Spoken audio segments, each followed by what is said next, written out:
বলেই কলটা কেটে যেই দরজার দিকে তাকালাম, দেখি বউটা আমার রুমে ঢুকছে। মনে হয় অন্ধকারে একা ভয় পায়, তবে আমার জন্য ভালোই হলো। আমিও এমন ভাব করলাম যেমন একদম ঘুমিয়েই আছে। আস্তে করে এসে আমার পাশে শুয়ে পড়ল, তবে মাঝে একদম দেয়াল হিসেবে বালিশটা রেখে দিল, মানে কোল বালিশটা। মনে মনে ভাবছি, এই দেয়ালটা আর কি দরকার ছিল? কি আর দরকার? মনের কষ্ট মনে রেখে ঘুমিয়ে পড়লাম। সকালে ঘুম থেকে উঠে দেখি রিনি নামাজ পড়ছে। দেখে তো পুরাই অবাক, মেয়ে আবার নামাজও পড়ে নাকি? তবে মনে মনে এত শয়তানি কেন? আমাকে কেন সহ্য করতে পারে না? হয়তো এর ভেতরেও কোনো কারণ আছে, সময় হলেই জানতে পারবো। নামাজ শেষ করে যখনই বাইরে যাবে, পিছন থেকে ডাকলাম, এই মেয়ে শোনো। কাছে এসে, একটা কথা কয়দিন বলবো, আমার নাম রিনি, তাই এই মেয়ে ওই মেয়ে বলবেন না। হইছে হইছে, রাগার মতো এত কিছুই হয়নি। আর হ্যাঁ, নামাজ পড়েন, আর এইটা জানেন না, প্রতিভক্তি মহাধর্ম। স্বামীকে খুশি না করতে পারলে জাহান্নামী হবেন। এই যে শোনেন, এই স্বামী শব্দটাতে না আমার খুব অ্যালার্জি আমার, বুঝলেন? এই স্বামীগুলো না বড়ই স্বার্থপর। এ কে বললো আপনায়? দেখেন না আপনার স্বামীটা কত ভালো। ইস, কত ভালো তার সময় হলেই বোঝা যাবে। বলেই রুম থেকে বেরিয়ে গেল। আমি শুধু তাকে রইলাম তার চলে যাওয়ার পানে। এমনই ঝগড়া খুনসুটিতে কাটছিল দিনগুলো। হঠাৎই একদিন মা বাবা গ্রামের বাড়িতে গেল। কথা ছিল অনেক দিন থাকবে। আমিও অফিসে যাওয়া শুরু করে দিলাম। একটা প্রাইভেট কোম্পানিতে মোটামুটি উঁচু পদেই চাকরি করতাম। আমি অফিসে চলে গেলে রিনি একাই বাসায় থাকত। আমি অফিস থেকে অনেকবার কল করতাম। মাঝে মাঝে ভালো ব্যবহার করত, আবার মাঝে মাঝে ঝগড়াও করত। তবে এইটা সত্যি যে রিনি মেয়ে হিসেবে খুবই ভালো। একদিন রাতের বেলা ঘুমানো নিয়ে খুব ঝগড়া হলো। তখন রিনি মায়ের ঘরে চলে গেল ঘুমাতে, কিন্তু ও সম্ভবত একা ঘুমাতে ভয় পায় অনেক। বিশেষ করে অন্ধকারে তো কখনোই একা থাকতই না। রাতে ঘুমিয়ে আছি, হঠাৎই খুব ঝড় শুরু হয়ে গেল। খুব শীত লাগছিল তখন। গায়ে চাদর মুড়ি দিয়ে শুয়ে আছি। রাতে কারো স্পর্শে ঘুম ভেঙে গেল। রিনি আমায় খুব শক্ত করে জড়িয়ে ধরে আছে। আমি তো অবাক, মেয়ের আবার কি হলো? আজকে হঠাৎ এমন পরিবর্তন যে কিনা ভালো করে আমার সাথে কথাই বলে না, আমাকে সহ্য করতে পারে না। আজকে সে হঠাৎ আসে আমাকে জড়িয়ে ধরে আছে। রহস্য তো একটা আছেই। তবে এত সব ভেবে কাজ নেই, এই চান্সটা হাতছাড়া করতে চাচ্ছি না আমি। তাই আমিও খুব শক্ত করে জড়িয়ে ধরে রেখেছি। ওর মাথাটা ঠিক আমার বুকটাতে। খুব সুখের অনুভূতি। এতটাই ভালো লাগছিল সেদিন যা বলে বোঝাতে পারবো না। ওই দিন তুমুল ঝড়, সাথে বজ্রপাতও হচ্ছিল। বুঝতে আর বাকি রইল না ঝড়টাকে খুব ভয় পায় রিনি। তবে মনে মনে ভাবছিলাম, রোজ রাতে কেন ঝড় হয় না? তবে আর বউকে রেখে একা ঘুমাতে হতো না কখনো। কিন্তু দুঃখের কপাল, তা তো আর হবে না। ভাবতে ভাবতে কখন জানি ঘুমিয়ে পড়ছিলাম, জানি না। ভোরে ঘুম ভাঙল রিনির ধাক্কায়। ওই, আমায় এভাবে জড়িয়ে আছেন কেন? ছাড়েন বলছি। লজ্জা করে না? মেয়ে মানুষ পেলেই এমন জড়িয়ে ধরেন নাকি? খুব রেগে রিনির দিকে তাকিয়ে বললাম, আপনার লজ্জা তখন কোথায় ছিল যখন আমার রুমে এসে চুপি চুপি আসলেন, আমায় এমন শক্ত করে জড়িয়ে ধরে ঘুমিয়েছিলেন তখন? ইস, আমার বয়েই গেছে আপনাকে এমন জড়িয়ে ধরতে। বলেই মুখ বাঁকিয়ে নামাজ পড়তে চলে গেল।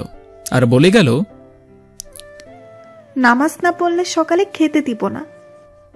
আমিও নামাজ শেষ করে অফিসে যাবার জন্য রেডি হয়ে খাবার টেবিলে গিয়ে দেখি সব রেডি। বললাম, আসেন দুজন একসাথেই খেয়ে নেই। না, আপনি খেয়ে চলে যান, আমি একাই খেতে পারবো। বুঝেছি বুঝেছি। কি বুঝেছেন? আপনি যে বেশি বেশি খান, তাই তো আমার সামনে খাচ্ছেন না। খাবই তো, 100 বার খাবো। খাওয়ার জন্যই এই বাড়ি এসেছি। শুধুই খাওয়ার জন্যই এসেছেন, আর কিছু না? আপনার মাথা করতে এসেছি। বলেই আমার সামনে থেকে চলে গেল। একদম রেডি, অফিস চলে যাব। ডেকে বললাম, ভালো না বাসেন, অফিস যাবার সময় অন্তপক্ষে কাছে এসে বিদায়টা তো দিতে পারেন নাকি? কথাটা বলতেই সামনে এসে দাঁড়ালো, একটু মুচকি হেসে বলল, সাবধানে যাবেন। হা করে তাকে ভাবছি, ওরে বাবা, ভূতের মুখে আল্লাহর নাম! বাহ! হঠাৎ দিনক্ষণ অন্ধকার ছেয়ে যাচ্ছে, মনে হচ্ছে খুব ঝড় হবে। ইস, মেজাজটাই গরম হচ্ছে। কি যে ঋতু এলো, যখন তখনই ঝড় বৃষ্টি শুরু হয়ে যায়। হঠাৎই রিনির আবেগী কণ্ঠস্বর দৌড়ে সামনে এসে বলল, আজকে অফিসে না গেলে হয় না? না, তা কি করে হবে, অফিসে এখন কাজের চাপ। আরও একটু কাছে এসে বলল, ইস, বইয়ের চেয়ে কি কাজ বড়? না, কখনোই না। ওকে, আজকে যাব না। খুশি এবার? খুব খুশি। একটু পর ঝড় শুরু হয়ে গিয়েছে। যতক্ষণ পর্যন্ত ঝড় ছিল ততক্ষণেই রিনি আমার একদম কাছাকাছি বসেছিল। আমি রিনির হাতটা ধরে বসেছিলাম। তবে ঝড় থেমে যাওয়ার পরেই রিনি সত্যি রূপ দেখানো শুরু করল। হাতটা ছাড়িয়ে নিয়ে বলল, কি ব্যাপার, আমাকে এমন ধরে আছেন কেন? আর হ্যাঁ, এখন অফিসে চলে যান। মানে কি? এখন অফিসে যাব কিভাবে? অফিসটা কি আমার বাবার নাকি যে যখন ইচ্ছা হয় তখন যাব? আরো কিছু বলার আগেই আমার কাছ থেকে চলে গেল। মনে মনে ভাবছিলাম, কি সুবিধাভোগী মেয়েরে বাবা, আর কখনোই এর কথায় ভুলবই না আমি। মেজাজটাই গেল খারাপ হয়ে। বাসা থেকে বের হয়ে পড়লাম। ইচ্ছে ছিল যতক্ষণ কল না করবে ততক্ষণ বাসায় আসবই না। ঠিক তাই হলো। সন্ধ্যা গনিয়ে রাত হবে হবে এমন সময় বন্ধুদের সাথে আড্ডা দিচ্ছিলাম আমি। তখনই রিনির কল আসলো। রিসিভ করতেই খুব কাঁদছিল আর বলছিল, কোথায় আপনি? এখনো কেন বাসায় আসেন না? তাড়াতাড়ি বাসায় আসুন প্লিজ। আমি একা বাসায় ভয় পাই, আরো দেরি করলে তো ভয়ে ভয়ে মরেই যাব। ওই মানে কি? পাগলের মতো কি বলছো এসব? আমি থাকতে তোমার কিছুই হবে না। এখনই চলে আসছি আমি, ঠিক আছে? ফোন রেখে বাসার উদ্দেশ্যে হাঁটা শুরু করলাম। খুব দ্রুতই হাঁটছিলাম। 15 মিনিটের মধ্যেই বাসায় পৌঁছালাম। দরজায় একবার নক করতেই দরজা খুলে আমায় জড়িয়ে ধরে কান্না শুরু করে দিল। খুব কাঁদছিল। আমারও খুব কষ্ট হচ্ছিল। তাই সান্ত্বনা দিয়ে বললাম, এই বোকামে, কাঁদছো কি জন্য? হ্যাঁ, এই তো আমি আসছি, আর কখনোই লেট করে বাসায় ফিরবো না, ওকে? এই যে দেখো, কান ধরেছি। বলেই কান ধরে দাঁড়িয়ে রইলাম। কান থেকে হাতটা নামিয়ে হাত দুটো ধরে বলল, আমিও আর কখনোই ঝগড়া করব না। রাতে দুজনেই একসাথে শুয়ে আছে। তবে আজকে আর মাঝে কোনো দেয়াল নেই, মানে কোলবালিশটা নেই আর কি। আচ্ছা রিনি, তুমি ঝড়ে এত ভয় কেন পাও? রিনি বলতে শুরু করলো, তখন আমি খুব ছোট, মাত্র 7 বছর। আমার বাবা মায়ের আমি একমাত্র সন্তান। খুব সুখী পরিবার ছিল আমাদের। আমার বাবাও তোমার মতো একটা কোম্পানিতে জব করত। প্রথম প্রথম কোনো সমস্যাই ছিল না, কিন্তু পরবর্তীতে রোজ রাতেই মা বাবার মধ্যে ঝগড়া হতো। আমি সজাগ থেকে ওদের ঝগড়া শুনতাম। আমার মা খুবই সুন্দরী ছিলেন, তাও বাবা মায়ের অগোচরে তার অফিসের কোনো মেয়ের সাথে প্রেমে জড়িয়ে পড়ে। তা নিয়েই মা বাবার মধ্যে প্রতিদিন ঝগড়া হতো। বাবা মাকে খুব মারধরও করতো। প্রতিদিনের মতো সেদিন রাতেও ঝগড়া হচ্ছিল। সেদিনও বাবা মাকে মারতে শুরু করলো। সেদিনও খুব ঝড় হচ্ছিল। ঝগড়ার এক পর্যায়ে মা রাগ করে বাসা থেকে বেরিয়ে পড়ছিল। আমিও পেছন পেছন দৌড়ে গিয়েছিলাম, কিন্তু বাবা যেতে দেয়নি। তবে মাকেও আটকায়নি। সেদিন সারা রাত ঘুমাইনি, খুব কান্না করছিলাম। বাবা আমায় একা রেখে ওনার মতো করে ঘুমিয়ে পড়েছিলেন। আমি সারা রাত্রি ফ্লোরে বসেছিলাম। পরের দিন সকালবেলা বাবার ফোনে একটা কল আসলো। বাবা তাড়াতাড়ি বাসা থেকে বের হয়ে গেল। প্রায় 2 ঘন্টা পর বাবা মায়ের মৃতদেহটা নিয়ে বাসায় ফিরছিল। আসলে রাতে ঝড়ের সময় মা মায়ের মতো করে হাঁটছিল। তখনই নাকি কোনো এক বড় গাড়ি এসে মাকে পেছন থেকে ধাক্কা মেরে চলে যায়। সকালে কোনো একজন মাকে দেখে চিনতে পেরে বাবাকে কল করেছে। হসপিটালে নেওয়ার আগেই মারা গেছে। সেই দিনই মাকে কবর দেওয়ার পর নানা বাড়ি চলে আসছিলাম। পরে আর কখনোই বাবার কাছে যায়নি, উনি নিতেও আসেনি। কিছুদিন পর শুনেছিলাম বাবা নাকি ওই মেয়েকেই বিয়ে করেছে। কথাগুলো বলার সময় রিনি অনেক কেঁদেছিল। সেই দিনই বুঝেছিলাম রিনি কেন স্বামী শব্দটাকে এত বেশি ঘৃণা করে। ওই দিনের পর থেকে আমাদের মধ্যে খুব ভালো ভাব হয়ে গিয়েছিল। রিনিও বুঝে গিয়েছিল সব স্বামীরা ওর বাবার মতো হয় না।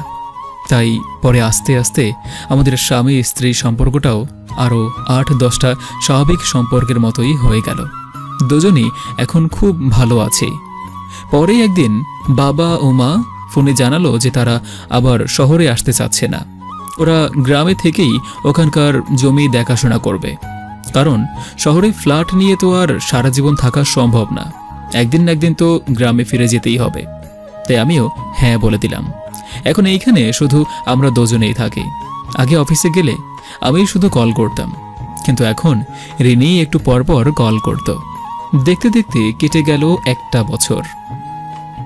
আমাদের বিবাহবার্ষিকীর দিন সকালে রিনি আমার অফিসে যেতে না করলো আমাকে, কিন্তু অফিসে কাজের চাপটা অনেক বেশি ছিল, তাই যেতেই হলো। মহারানীর খুব রাগ হলো। ওই দিন আর সারাদিনে একটাও কল করলো না।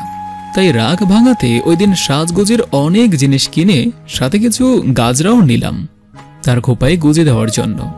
বাসায় পৌঁছে দরজায় নক করতেই দরজা খুলে কোনো কথা না বলেই সামনে থেকে চলে যেতে নিল। আমি তখনই হাতটা ধরে হ্যাচকা টেনে কাছে এনে বললাম, মহারানী কি খুব রাগ হয়েছে নাকি? আজকে কি আর মাফ পাওয়ার কোনো চান্স নেই? জানি না, ছাড়ো, আর ঢং করতে হবে না। ছাড়বো না। ঢং তো বউয়ের সাথেই করব নাকি? ইস, হইছে হইছে, সকালে মনে ছিল না এই কথা? কত করে বললাম আজ অফিসে যেও না, আজকে একটা বিশেষ দিন। কেন গো, বাসায় বসে কি খুব বেশি মিস করেছিলে নাকি? জানি না, ছাড়ো বলছি। কেন না ছাড়লে কি করবে? হ্যাঁ বলেই আরো একটু কাছে টেনে নিয়ে কপালে আলতো করে একটা চুমু এঁকে দিলাম। এইবার কি মহারানীর রাগটা একটু হলেও কমেছে, নাকি এত সহজে রাগ ভাঙবে না? কোনটা? ভেঙেছে। এবার তো ছাড়ো, রান্না করতে হবে না, না হলে খাবে কি? আজ রান্না করতে হবে না।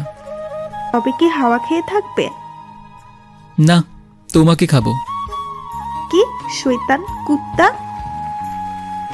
বলেই মারতে শুরু করে দিল। মার থামিয়ে আরো শক্ত করে জড়িয়ে ধরলাম। আরে পাগলি, আজকে আমরা বাইরে ডিনার করব। এই নাও নতুন শাড়ি। তারপর প্যাকেটটা ভেতর থেকে আরো অনেক কিছু বের করলাম। তাড়াতাড়ি রেডি হয়ে নাও, তাড়াতাড়ি। তোমার হাতে ওইটা কি? গাজরার মালা। ওইটা দিবে না? না। কেন? এইটা আমি নিজে খোপায় পরিয়ে দেব। যাও তাড়াতাড়ি রেডি হয়ে আসো তো একটু, আমিও ফ্রেশ হয়ে আসছি। এই শোনো, কি? এর উপরে রাখা পাঞ্জাবিটা পরো কিন্তু। ওকে ওকে, যাও এবার রেডি হতে যাও, না হলে তোমার সাজতে সাজতে রাতের খাবারটা একদম সকালেই সারতে হবে কিন্তু। তার মানে আমি এতই সাজি? খুব। যাও, আর কখনোই সাজবো না। ওকে, আর সেজো না, কারণ তুমি এমনিতেই অনেক অপূর্ব। হইছে হইছে, আর বলতে হবে না। মুখ বেঁকিয়ে চলে গেল। তারপর সন্ধ্যায় বাহিরে গেলাম। অনেকটা সময় পর খেয়ে বাসায় চলে আসলাম। দুজন আবারও ফ্রেশ হয়ে ঘুমিয়ে পড়লাম।